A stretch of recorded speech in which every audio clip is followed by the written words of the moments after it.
just spread rumors. That is buhtan, that's even worse. Allah will reserve more punishment for that thing. So the ghibah always have to be with the truth, that you see exactly the same thing and then you say it.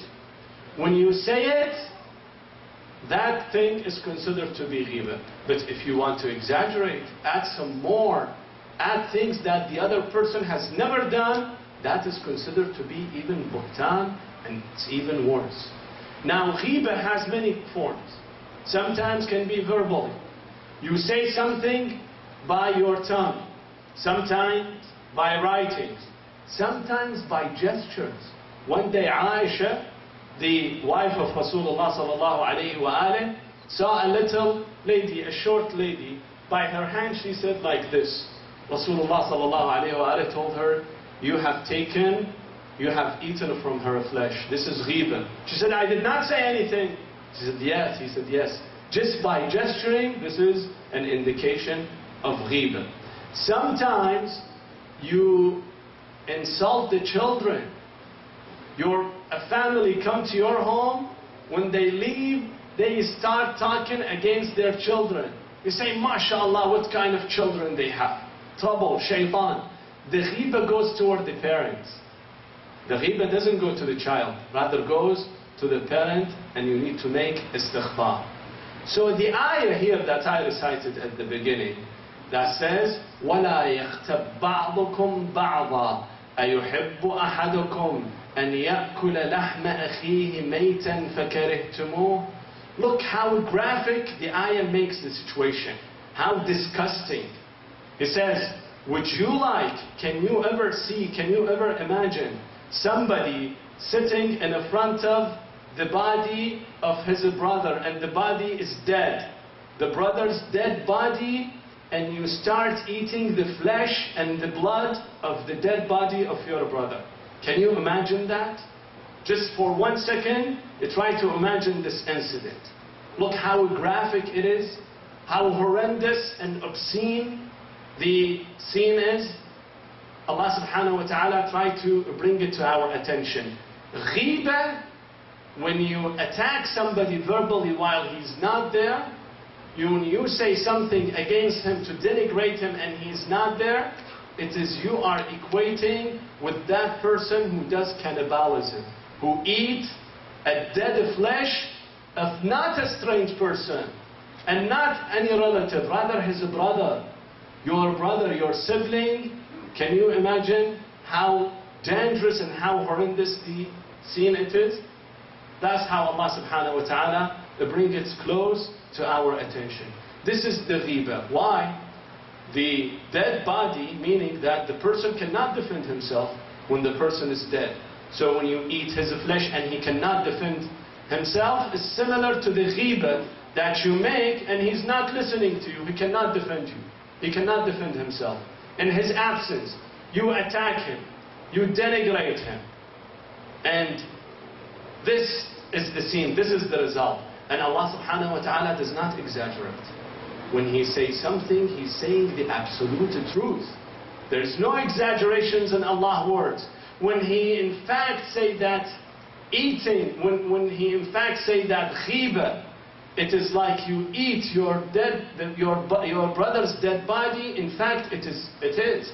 In the day of judgment, you will see that thing will be materialized in front of your eyes. That how cannibalism takes place. Therefore, you see that Islamic traditions and Islamic literatures have emphasized so much against backbiting. Why? Due to its ugliness. Due to its destructive nature. When you make a ghibah and you backbite somebody, you think that you will be safe. The same way that you make ghibah, the other person also make ghibah against you. You think that you're so nice and you are the only one who can attack other people. But in fact, in the same way that you attack people, you also will be attacked. Amir al-Mu'mineen alayhi salam says, لا تغتب فتغتاب. Do not do ghibah, so people do not make ghibah of yourself. Now in any society, When one person made riba, another one makes second one and third one and fourth one, then here obscenity will become rampant and widespread in society. At that time, the sacredness, the holiness of society is gone. The integrity of society is gone. No one has any respect anywhere in society. This person attacking that person attacks this person. And imagine, this verbal attack eventually leads to what?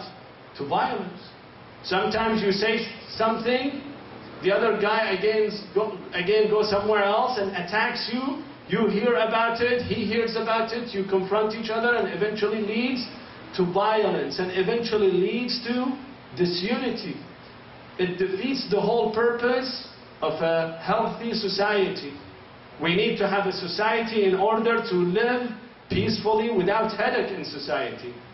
But if we start making so much backbiting and attack each other, then basically we are jeopardizing the well-being of a society. At that time, you will see that people are not united anymore. In fact, they are enemies, but just by the guise of being friends. Inside their hearts, they're just enemies. They just want to attack each other. For a tiny little mistake, you see they are so hostile and showing so much resentment and enmity to each other. That's due to what? Due to ghiba. And brothers and sisters, please let me tell you this from a humble young brother to all my respected elders. This community that you have, it's a wonderful community. A community that you cannot see in any other place. Where the Iranian, with the Iraqi, with the Afghani, with the Lebanese, with the Khaliji, with all those Muslim brothers and sisters sitting next to each other, side by side. Usually you do not see such kind of thing. Now, you are an envy of so many people. At the same time that we should be proud of this, we should be mindful that Shaitan would not stand idle. You know? Shaitan would not lay back and leave you guys have such a good time and being together and united. Always comes to make a division among you. To come and split you in half. Split you in many groups. This is how Shaitan works. He doesn't want to see such a congregation. Always divide and conquer. Therefore he goes to the Iranians, tell them this is an Arab masjid. Goes to the Arabs, tell them this is an Iranian masjid. Goes to the Afghanis, tell them this is Iranian and Arab masjid. And so forth. Therefore we gotta be careful, brothers and sisters. Especially when we speak. Especially when we say, sometimes we say it absent-mindedly. We don't mean to insult anyone.